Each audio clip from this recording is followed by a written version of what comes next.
Kane. I'm Dean of Portsmouth, which is a wide-ranging role. And one of the things I'm involved in is working with a small group of people to look at issues of racial justice across the whole diocese.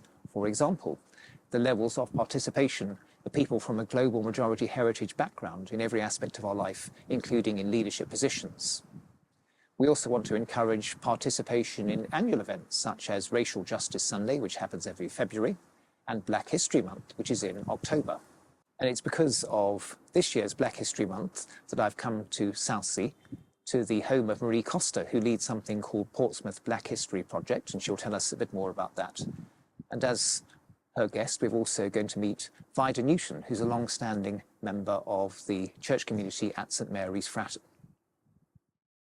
So perhaps we could start with you, Marie. Please, could you tell us about Portsmouth Black History Project? Portsmouth Black History Project is designed to address the missing history in Portsmouth history, which excludes the African and Caribbeans who've come to Portsmouth over many years and centuries and been part of the social, economic and cultural aspects of the city.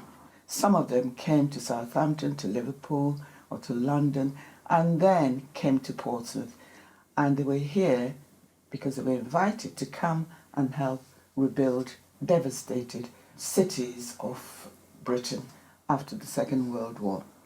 And I'll give examples such as Joseph Peterson, who came in the 1911s and had to go to war. Sidney Cornell, who fought in the Second World War.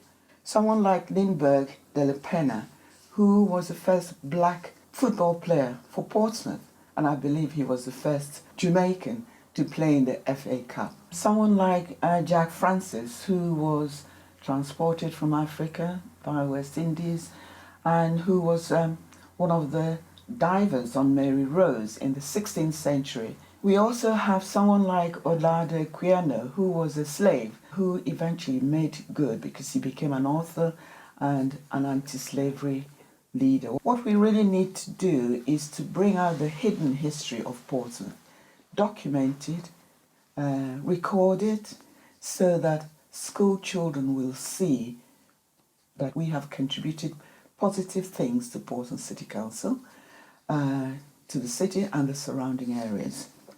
We would like to think that everybody who knows anyone, that they will get in touch with us and tell us, because so many people have died and there's no record of them.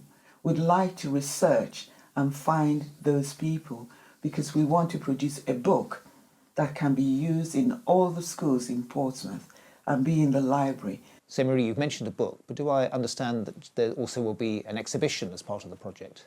There will be so many things, because we're going to ask school children in schools to help us research, do their own research, produce materials that is suitable for school children, and we'll include this in the books, and we're going to have exhibitions in the libraries, in the museums, wherever we can have spaces, in churches and schools, so that we can reach as many people in the community as possible.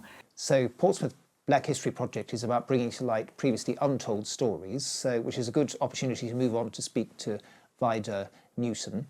I understand, Vida, that you first came to Portsmouth in the 1950s. Perhaps you could tell us a bit about what that was like and where you came from and why. My sister-in-law, she lived, and a friend of hers, they lived in Portsmouth. We lived in London, so we came to Portsmouth for the day. They had a flat, and what we was paying for one bed set, they had a complete flat, kitchen, bedroom, and sitting room.